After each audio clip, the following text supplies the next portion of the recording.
Hello all of you. So in module 5 of heat exchanger, heat transfer subject, in that we are studying radiation. So in radiation we till date we have seen several types of numericals. Type 1 was based on the basic numericals. Type 2 was determination of Schack factor. Type 3 was the heat exchange between two gray black surfaces, and type 4 was related to heat exchange between two grey surfaces. Okay, आज हम जो सीखने जा रहे हैं वो type 3 and 4 का ही extension है, और इसके अंदर सिर्फ एक नया कॉन्सेप्ट यूज होता है, radiation shield. This is what the new concept is all about, radiation shield. Actual में रेडिएशन शील्ड मतलब क्या होता है कि अगर किसी दो बॉडी के बीच में हीट एक्सचेंज हो रहा है बिकॉज ऑफ रेडिएशन, और अगर आपने बीच में शील्ड इंसर्ट कर दिया तो वो हीट एक्सचेंज रुक जाता है, मतलब रिड्यूस हो जाता है, हीट ट्रांसफर वैल्यू रिड्यूस हो जाती है. आप बेस्ट एग्जांपल ले सकते हो आपके घर में लगने वाले विंडोज़, मिरर विंडोज़. ओके, तो अगर आप उसमें देखोगे तो वो जो ग्लास विंडोज़ आपके रहते हैं वो काम करते हैं रेडिएशन शील्ड का, क्योंकि आउटसाइड में जो सनरेज रहता है वो एक सरफेस है, अंदर तुम्हारा जो रूम की वॉल्स है वो एक सरफेस है. ओके, और ये दोनों के बीच में हम मिरर विंडो लगा के रखते हैं. मिरर विंडो का मेन फंक्शन ये होता है कि बाहर से जो आने वाली हीट है ड्यू टू रेडिएशन उसको रिड्यूस करना. ओके, तो सेम कॉन्सेप्ट के न्यूमेरिकल्स अब हम पढ़ने जा रहे हैं. Okay, so I request you all to read this Mumbai university question which have been appeared for 10 marks. Okay, first you read this statement, then I will try to solve this numerical for all of you. Please read it.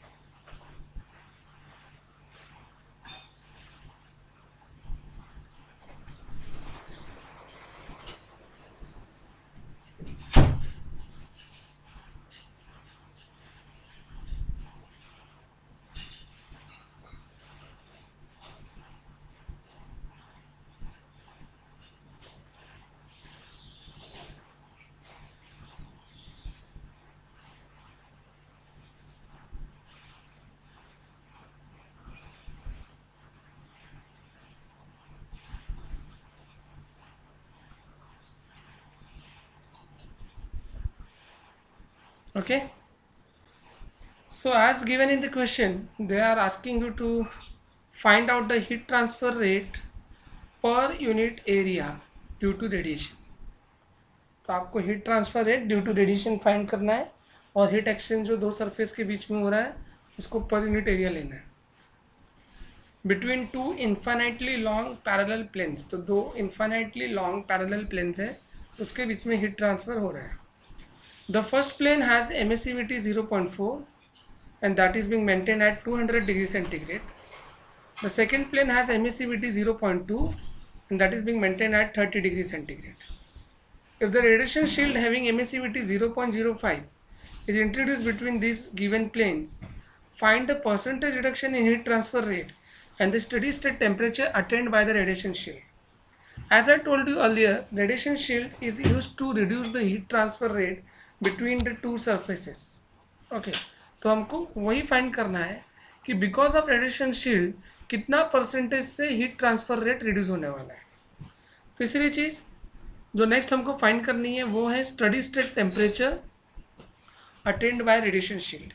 So for example, if there are two planes exchanging heat in between them, and these planes are infinitely long parallel planes. Okay, and अब इसके बीच में एक radiation shield insert कर दिया. सो this is what radiation shield.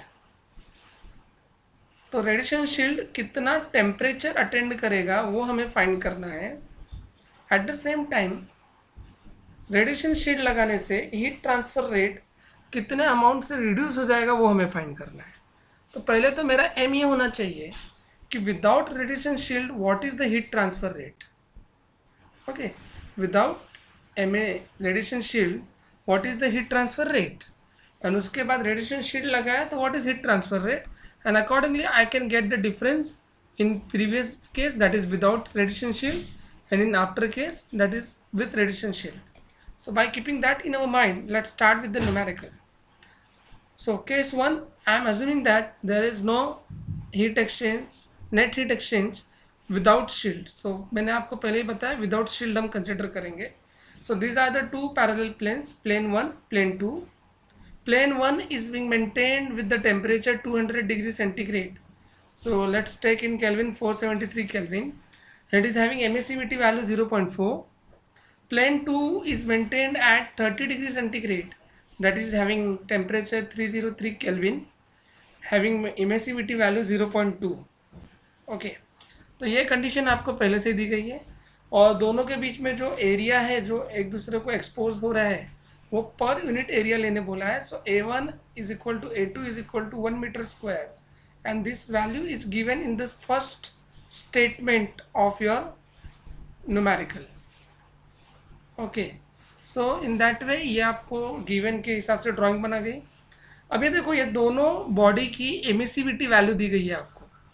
पहले body की emissivity value 0.4, दूसरे body की एमिसिविटी वैल्यू 0.2. इसका मतलब दोनों बॉडी ग्रे बॉडीज है. और मैंने आपको लास्ट टाइम ही सिखाया था what is the net heat exchange between grey bodies. उसका फॉर्मूला ये वही फॉर्मूला है जिसमें से ये जो सिग्मा है स्टेफन बोल्ट्जमैन कांस्टेंट है जो कैल्सी से डायरेक्ट मिलता है. A1 A2 is equal to 1 metre square हमें लेना है. T1 T2 हमको पहले से दिया गया है. सिर्फ मेरे पास एक ही अननोन है, वो है grey body factor which is written with the symbol FG1 to 2. Okay, ये हमारे पास अननोन है. अब ग्रे बॉडी फैक्टर का भी मैंने फॉर्मूला आपको लास्ट टाइम बताया था, ये फॉर्मूला होता है. अब इस फॉर्मूले में लगने वाली सारी वैल्यूज आपको पता है. जैसे एमिसिविटी ऑफ 1.4 है आपको पता है, एमिसिविटी ऑफ 2.2 है आपको पता है. दोनों का एरिया सेम है तो ratio will be 1, that will be 1/1, it will become 1. Now F1 to 2 मतलब 1 से 2 पे कितना हीट जाएगा. तो अब मेरी एकदम आसान भाषा में हमने इसको पहले भी समझा है टाइप 2 के न्यूमेरिकल्स में. F क्या इंडिकेट करता है? Shape factor. 1 to 2 मतलब क्या? Shape factor between first plate to second plate. Okay, अब ये दोनों प्लेट पैरेलल है तो कभी भी प्लेट 1 से जो रेडिएशन निकलेगा, वेव्स निकलेगा, वो पूरा का पूरा 2 पे जाएगा. ऐसा नहीं होगा कि 1 से निकल के ऐसा कर्व वे में आके 1 पे ही आ जाएगा. No, this case is not possible. Okay, इसलिए मैं इसको इरेज कर देता हूँ.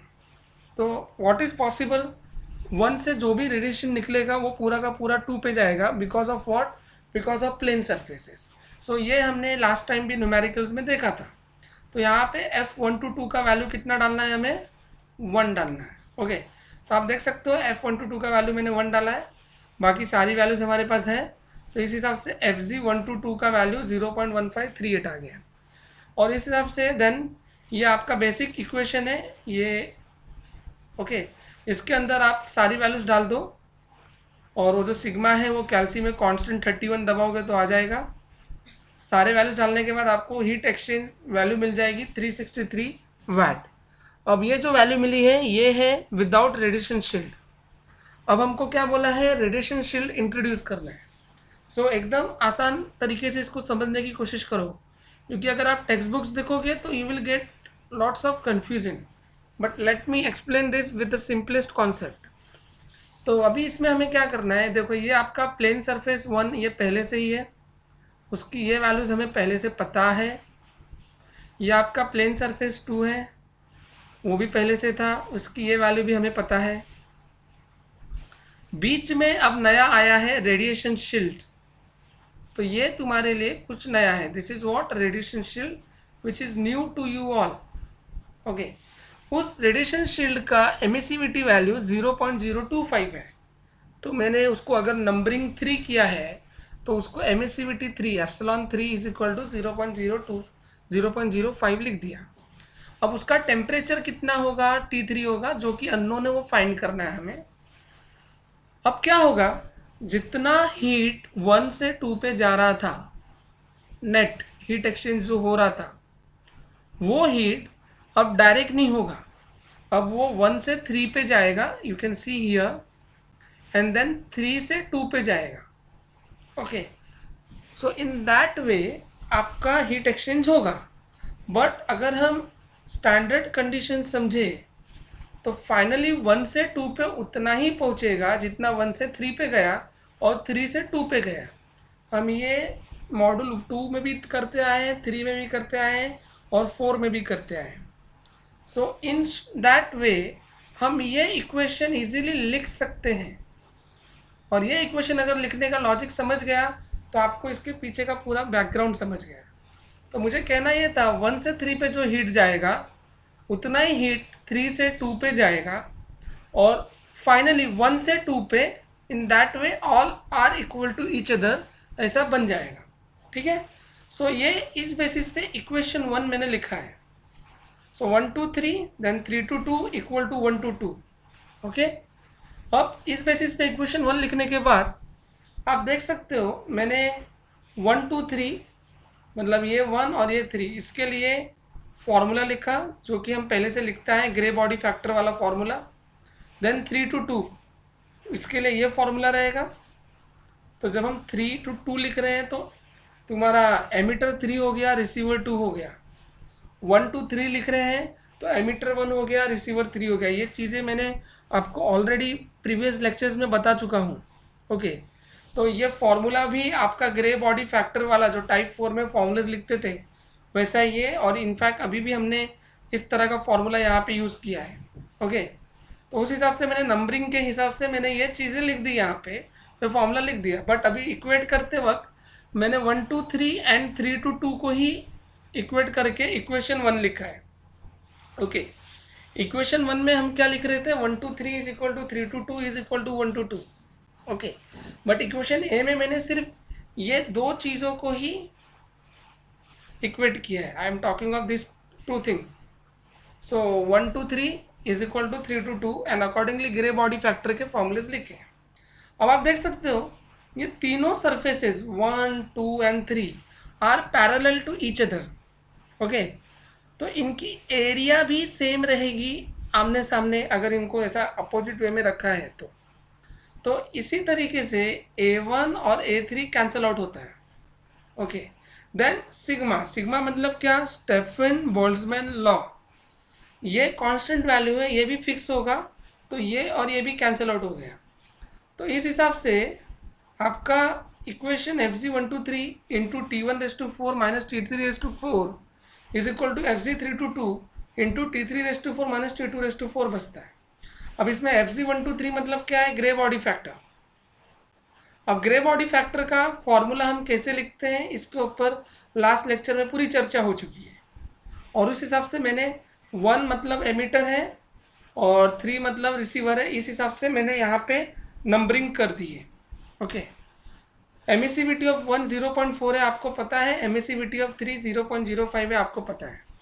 1 और 3 दोनों फ्लैट पैरेलल सरफेस हैं, तो 1 से जितना भी हीट निकलेगा वो 3 पे जाएगा, इसीलिए F1 to 3 का वैल्यू 1 हो जाएगा। ये भी मैं आपको सिखा चुका हूँ। और एरिया ऑफ 1 और area of 3 equal to each other है, तो वो रेशियो भी 1 हो जाएगा, ये भी मैं आपको बता चुका हूँ।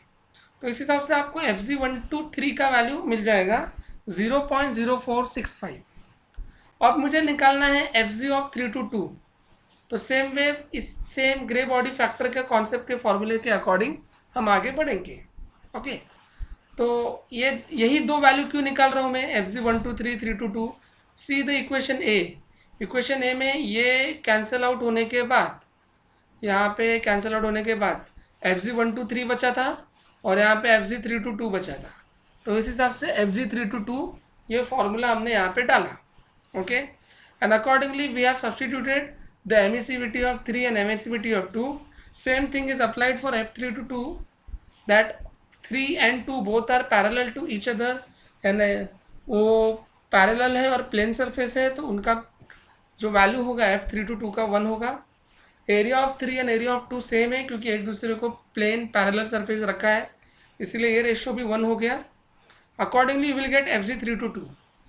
अब ये वैल्यूज़ मिलने के बाद टेम्परेचर वैल्यूज़ आपके पास पहले से है, ये सारे को इक्वेशन ए में डाल देने का भाई, ये रहा। अब अगर आप ऑब्जर्व करोगे तो सिर्फ और सिर्फ आपके पास टेम्परेचर एट T3 ही अननोन है, बाकी सब वैल्यूज नोन है। ओके, तो इस वजह से अगर देखोगे तो आपको T3 मिल गया, that is what temperature at the shield which comes 417.49 Kelvin. Okay, after that what we can write from the equation 1 to 3 is equal to 3 to 2 is equal to 1 to 2. अब मैं इक्वेट कर रहा हूँ Q net 1 to 2 को 1 to 3 के साथ, आप देख सकते हो Q net 1 to 2 is equal to Q net 1 to 3 from equation 1 मैंने लिखा भी है। अभी क्यू नेट 1 to 3 का ये स्टैंडर्ड फॉर्मूला, उसके अंदर एफ जी 1 to 3 पहले ही निकल चुका है, एरिया हमको 1 लेना है, सिग्मा मतलब कांस्टेंट 31 प्रेस करना है, T1 आपको दिया है और T3 आपने फाइंड किया है, ये रहा। ओके, सो उस तरीके से आपको नेट हीट एक्सचेंज की जो वैल्यू मिलेगी वो मिलेगी 51.87 वैट। तो आप देख सकते हो बिना रेडिएशन शील्ड के जो नेट हीट एक्सचेंज हो रहा था वो हो रहा था 363 वैट। अब रेडिएशन शील्ड अगर आपने इंसर्ट कर दिया तो 1 से 2 पे जो नेट हीट एक्सचेंज हो रहा है क्यू नेट 1 to 2 वो जस्ट हो रहा है 57 watt, sorry 51 watt. So drastic reduction of heat exchange होता है और वही मेन फंक्शन होता है रेडिएशन शील्ड का। इसीलिए हम रेडिएशन शील्ड यूज करते हैं between two heat exchanging bodies. Okay, so percentage reduction in heat exchange कितना आएगा, तो without shield minus with shield upon without shield into 100, ये स्टैंडर्ड बेसिक लेवल का फॉर्मूला है to find out the reduction in heat exchange. तो values हमारे पास already है, वो यहाँ पे सब्स्टिट्यूट किया है मैंने, एंड परसेंटेज देखोगे तो 85.71 परसेंटेज से हीट एक्सचेंज रिड्यूस हो जाता है बिकॉज ऑफ 1 रेडिएशन शील्ड। इसीलिए हम घर पे जो यूज़ करते हैं विंडोज़ के ऊपर वो बेसिकली ग्लास मिरर होता है, because radiation shield itself is a kind of glass mirror, वो सॉलिड या फिर मेटालिक बॉडी नहीं होती है। इसका अंदाज़ा आप उसके एमिसिविटी वैल्यू से भी लगा सकते हो। आपको कितना एमिसिविटी दिया था, 0.05। You can see this value is too small. Okay, but metallic plate रहेगा तो उसका वैल्यू देखो 0.4 0.2 काइंड ऑफ रहता है, बट ये ग्लास टाइप रहता है इसलिए इसका वैल्यू बहुत कम रहता है। So over here it was taken as 0.05। So accordingly we have solved the numerical based on radiation shield. I hope आपको रेडिएशन शील्ड का कॉन्सेप्ट अब समझ में आ गया है। अब हम अगले न्यूमेरिकल की तरफ जाते हैं। I request you all to read this question 3B। Please read this question 3B। Once you finish, then I will start with the numerical. Just read it first.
Okay.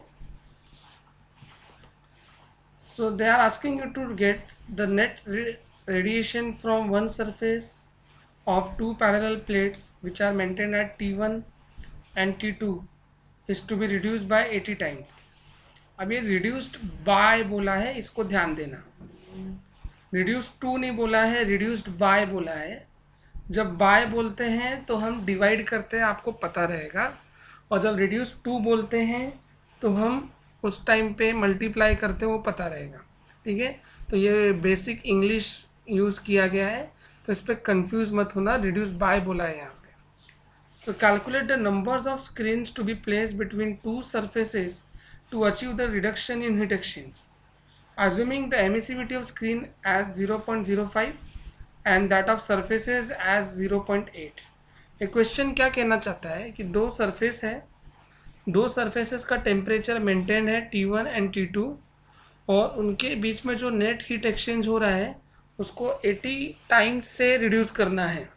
Okay, और उसको reduce करने के लिए बीच में radiation shield use किया गया है. Okay, तो वो जो सरफेसेस हैं उनका एमिसिविटी वैल्यू 0.8 है, और जो रेडिएशन शील्ड है उसका एमिसिविटी वैल्यू 0.05 है. तो उसको 80 टाइम्स से रिड्यूस करने के लिए, हीट एक्सचेंज को रिड्यूस करने के लिए दो सरफेसेस के बीच में कितने रेडिएशन शील्ड्स लगाने पड़ेंगे, मतलब स्क्रीन्स लगाने पड़ेंगे, वो हमें फाइंड करना है. In short, we are looking for finding out the number of radiation shields between two plane surfaces in order to reduce the heat transfer or heat exchange by 80 times. So let's understand this. तो ये तुम्हारा plane surface 1, ये plane surface 2, उसका emissivity value 0.8, उसका emissivity value भी 0.8, दोनों का emissivity value same रखा है. सरफेस 1 का टेम्परेचर T1 लेने बोला है और सरफेस 2 का टेम्परेचर T2 लेने बोला है. अगर मैं लिखूंगा Q नेट 1 to 2 तो it means it is without shield. अगर मैं Q डैश नेट 1 to 2 लिखूंगा, देखो यहाँ पे डैश है, अगर Q डैश नेट 1 to 2 लिखूंगा तो ये विथ शील्ड के लिए यूज़ होगा. That is what I wanted to convey. अब अगर विदाउट शील्ड है तो आपको टाइप 4 मतलब ग्रे बॉडी के कॉन्सेप्ट के अकॉर्डिंग ही आगे बढ़ना है. तो ये आपका फॉर्मूले के बारे में जानकारी आपको पहले से है. ठीक है, अब इसके अंदर देखो, जो आपका एरिया वैल्यू रहता है वो कांस्टेंट फिक्स रहता है, सिग्मा जो रहता है वो भी फिक्स रहता है. इनफैक्ट उन्होंने T1 T2 वैल्यू है वो भी फिक्स बोला है ना. ये T1 T2 are maintain at some temperature. So T1 और T2 अगर कांस्टेंट है, फिक्स है, तो वो डिफरेंस भी कॉमन ही आएगा, कांस्टेंट आएगा. तो मुझे कहने का मतलब ये है कि इस इक्वेशन में अगर T1 T2 फिक्स हो तो Q net 1 to 2 is directly proportional to FG 1 to 2. That's it. क्योंकि बाकी सारे की सारी चीज़ें कांस्टेंट हो जाती है, फिक्स हो जाती है. ओके, ये इक्वेशन 1 है जो कि मेरे लिए बेंचमार्क बना. तो इन शॉर्ट हुआ क्या कि जो भी नेट हीट एक्सचेंज होता है वो directly proportional to grey body factor होता है. मैं वापस कह रहा हूँ, जो भी नेट हीट एक्सचेंज होता है वो directly proportional to grey body factor होता है. And that grey body factor को आप कैसे यूज़ करना है देखो. तो उस हिसाब से उन्होंने क्वेश्चन में क्या बोला कि जब हम रेडिएशन शील्ड यूज़ करेंगे तो जो नेट हीट एक्सचेंज रहेगा वो रिड्यूस बाय 80 टाइम्स हो जाएगा. तो ये जो Q नेट 1 to 2 है ये तुम्हारा विदाउट रेडिएशन शील्ड है, मैंने पहले ही बता दिया. ठीक है, सो विथ रेडिएशन शील्ड, अगर विथ रेडिएशन शील्ड जो वैल्यू है वो reduce by 80 times of what without shield हो जाएगी ना. तो ये कंडीशन आपको पहले से ही गिवन है कि जो हीट एक्सचेंज है विथ रेडिएशन शील्ड वो रिड्यूस बाय 80 टाइम्स है विदाउट शील्ड के. तो इसीलिए यहाँ पे 1/80 ऑफ Q नेट 1 to 2 किया गया है. ओके, बट अभी मैंने इक्वेशन 1 में आपको बताया कि जो Q नेट 1 to 2 है वो directly proportional to grey body factor है. इसका अर्थ ये निकलता है कि आप Q की जगह पे ग्रे बॉडी फैक्टर को सब्स्टिट्यूट कर सकते हो.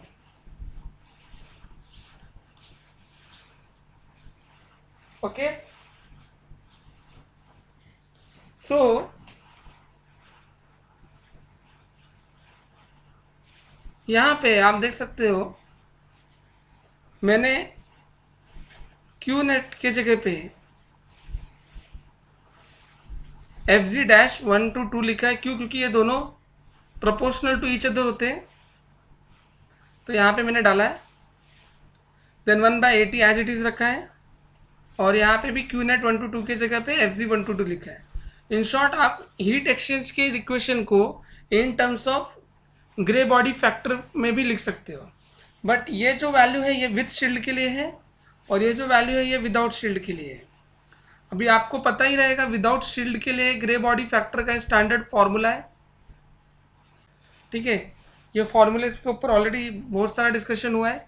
दोनों बॉडी का एमिसिविटी वैल्यू पता है 0.8 0.8, दोनों की एरिया सेम है तो रेशियो A1/A2 विल बिकम 1, और दोनों प्लेन पैरेलल सरफेस है एक्सपोज टू ईच अदर, तो F1 to 2 का वैल्यू भी 1 होगा।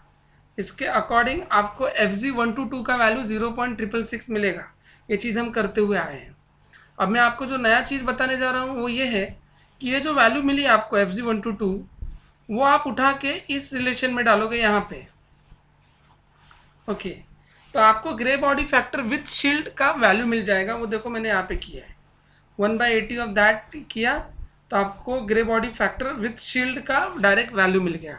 अब जो मैं बताने जा रहा हूँ ये आपको लाइफ टाइम फॉर्मूला याद रखना है। ये स्टैंडर्ड फॉर्मूला है grey body factor with shield का। आप देख सकते हो कितना बड़ा फॉर्मूला है। ये फॉर्मूला क्या इंडिकेट कर रहा है? Grey body factor with shield. इसके अंदर ये जो एमिसिविटी 1 लिखा है ये 1 ही आएगा यहाँ पे, ठीक है। ये F 1/Fi ऑफ J, तो यहाँ पे भी वो 1 और 2 है, तो ये I होगा और ये J होगा, ओके। तो ये F1 ऑफ 2 हो जाएगा प्लस 2n। n का मतलब है नंबर ऑफ शील्ड्स, n का मतलब है number of shields. Emissivity of SH मतलब शील्ड की एमिसिविटी, तो ये शील्ड की एमिसिविटी वैल्यू है, ओके। AI/AJ, तो ये I और J, सो 1 to 2 अकॉर्डिंगली ये पूरी वैल्यूज़ यहाँ पे, ये पूरा फॉर्मूला है जो आपको यहाँ पे दिखेगा। ये फॉर्मूला आपको याद रखना है बस, और कुछ नहीं करना है। अब देखो इस फॉर्मूले में लगने वाली सारी की सारी वैल्यूज नोन है except n, that is number of shield. ये n को छोड़ के सारी वैल्यूज पता है आपको। एमिसिविटी ऑफ फर्स्ट सरफेस पता थी, एमिसिविटी ऑफ सेकेंड सरफेस पता थी आपको, एमिसिविटी ऑफ शील्ड भी दिया था। AI/AJ मतलब A1/A2 वो वैल्यू भी 1 है, F1 to 2 वैल्यू भी 1 है। अकॉर्डिंगली मैंने सारे वैल्यूज़ यहाँ पे सब्स्टिट्यूट किए हैं, आप देख सकते हो, ओके। तो इस तरीके से अगर आप देखोगे तो सिर्फ और सिर्फ नंबर ऑफ शील्ड अननोन है, उसको सॉल्व करो, आपको नंबर ऑफ शील्ड का वैल्यू 3.03 समथिंग आएगा। उसको राउंड अप करके 3 पे लाया, क्योंकि 3.5 आपको तो पता ही रहेगा, पॉइंट के बाद अगर 5 हो तो नेक्स्ट डिजिट पे राउंड अप करते हैं, अदरवाइज हम प्रीवियस डिजिट पे राउंड अप करते हैं। तो ये 3 यहाँ पे मैंने डाल के राउंड अप किया, ओके। सो इसका मतलब ये है कि दो सरफेस जो टेम्परेचर कांस्टेंट टेम्परेचर पे फिक्स है T1 T2 पे, उनके बीच का अगर हीट एक्सचेंज हमको 80 टाइम्स से रिड्यूस करना है, तो वो दोनों के बीच में 3 स्क्रीन्स और 3 रेडिएशन शील्ड इंसर्ट करना पड़ेगा, तब जाके वो हीट एक्सचेंज 80 टाइम्स से रिड्यूस हो जाएगा, okay. So you can see that the concept कैसे किया हमने, समझो इसको। ये स्टैंडर्ड फॉर्मूला था, मैंने बोला T1 T2 अगर फिक्स है तो directly Q net is proportional to FG 1 to 2। Question में आपको बोला था with shield heat exchange is 1/80 times of without shield heat exchange, ये गिवन था, ठीक है। और फिर मैंने इक्वेशन 1 में प्रूव किया कि heat exchange is proportional to grey body factor, तो अकॉर्डिंगली मैंने यहाँ पे उस रिलेशन को यूज़ किया, ठीक है। एंड देन विदाउट शील्ड का तो फॉर्मूला हमको पता है, उसमें वैल्यूज डाल के विदाउट शील्ड निकाला, फिर उसको यहाँ पे डाल के विथ शील्ड में फाइंड कर लिया, और ये विथ शील्ड का स्टैंडर्ड फॉर्मूला है। इस फॉर्मूले में सारे वैल्यूज नोन है, सिर्फ नंबर ऑफ शील्ड एन का वैल्यू अननोन है, उसको सॉल्व करो, नंबर ऑफ शील्ड आपको मिल जाएगा। So this is how we should deal with the radiation shield numericals. Okay, तो आज तक मैंने यूनिवर्सिटी पेपर्स में रेडिएशन शील्ड पे ऐसे 2 ही न्यूमेरिकल्स देखे हैं जो कंटिन्यूसली रिपीट हो रहे हैं।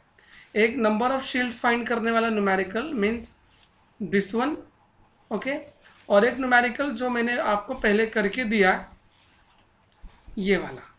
तो ये 2 ही न्यूमेरिकल आप मैक्सिमम पेपर में देखोगे, इसीलिए I am covering this 2 numericals only जो शील्ड के ऊपर आते हैं। और एक कॉमन थ्योरी क्वेश्चन है जो मैं अभी आपको जस्ट बताने जा रहा हूँ, वो है ये वाला question 4A, distinguish between specular and diffuse radiation. Distinguish between specular and diffuse radiation. तो इसको मैं एक ड्राइंग के वे से समझाता हूँ, आप लोगों को समझ में आएगा। स्पेक्युलर रिफ्लेक्शन और रेडिएशन को हम रेगुलर रिफ्लेक्शन भी बोलते हैं। इसमें होता क्या है कि अगर ये आपका सरफेस है, ये देखो यहाँ पे ऐसे मैंने सरफेस बनाया है, और जो भी रे इंसिडेंट होती है उसका जो भी एंगल नॉर्मल के साथ क्रिएट होता है वो थीटा है, ठीक है। तो जब वो रिफ्लेक्ट होगा तो रिफ्लेक्टेड रे, तो देख रहे हो आप, ये यहाँ से इंसिडेंट रेडिएशन आ रहा है लाइक दिस, और वो यहाँ पे आके इम्पैक्ट कर रहा है, और यहाँ से जब वो रिफ्लेक्ट हो रहा है तो वो सेम एंगल पे ही रिफ्लेक्ट होगा जो इंसिडेंट रेडिएशन ने नॉर्मल के साथ बनाया था। तो ये सेम एंगल है theta theta. So incident radiation का angle with the vertical will remain same of reflected radiation, okay. But diffuse radiation में ऐसा नहीं होता है। डिफ्यूज रेडिएशन में क्या होता है, इंसिडेंट रेडिएशन यहाँ पे पड़ा, इम्पैक्ट किया, उसने एंगल थीटा बनाया, और वो किसी भी एंगल पे रिफ्लेक्ट हो जाता है। तो आपको ड्राइंग देख के अब ये समझ में आ जाएगा। So this drawing is a self explanatory thing जो यहाँ पे एक्सप्लेन कर रही है पूरे कॉन्सेप्ट को। अब मैंने उसी को वर्ड्स में नीचे लिखा है। So the angle between reflected beam and the normal to the surface equals to the angle made by the incident radiation with the same normal. Over here, incident radiation is reflected in all directions. Now example, reflection from highly polished and smooth surfaces are nothing but regular or specular reflection. For this diffuse reflection, examples are rough surfaces. If any reflection is taking place through rough surfaces, then it comes under the diffuse radiation. Okay. So here we have finished entirely with the module 5 radiation. So there I just want to recap the entire module. हमने इसके अंदर पहले तो पूरा एक theory का notes को explore किया, उसके बाद न्यूमेरिकल्स पार्ट में आए। टाइप 1 का न्यूमेरिकल जो था बेसिक न्यूमेरिकल्स था, टाइप 2 जो था शेप फैक्टर के ऊपर न्यूमेरिकल था, टाइप 3 जो था ब्लैक बॉडीज के बीच के हीट एक्सचेंज का न्यूमेरिकल था, टाइप 4 जो था वो था heat exchange between grey bodies. आज हमने टाइप 5 किया heat exchange with radiation shield वाला concept. 2 numerical most important and common numericals of Mumbai university paper, वो हमने कवर किया, कॉन्सेप्ट समझा, और एक नॉर्मल थ्योरी क्वेश्चन था जो मैंने पहले नोट्स में नहीं दिया था, यहाँ पे मैंने आपको डिफरेंस बता दिया। तो इतना ही है आपके मॉड्यूल 5 में, and I have covered all the cases of module 5। आप प्रैक्टिस करो इसको। आपको कहीं पे भी कुछ डाउट्स आता है तो आप अपने डाउट्स आपके ऑफिशियल व्हाट्सएप ग्रुप पे पोस्ट कर सकते हो, या फिर पर्सनली मुझे मेरे व्हाट्सएप नंबर पे भेज सकते हो। So thank you so much all of you, take care.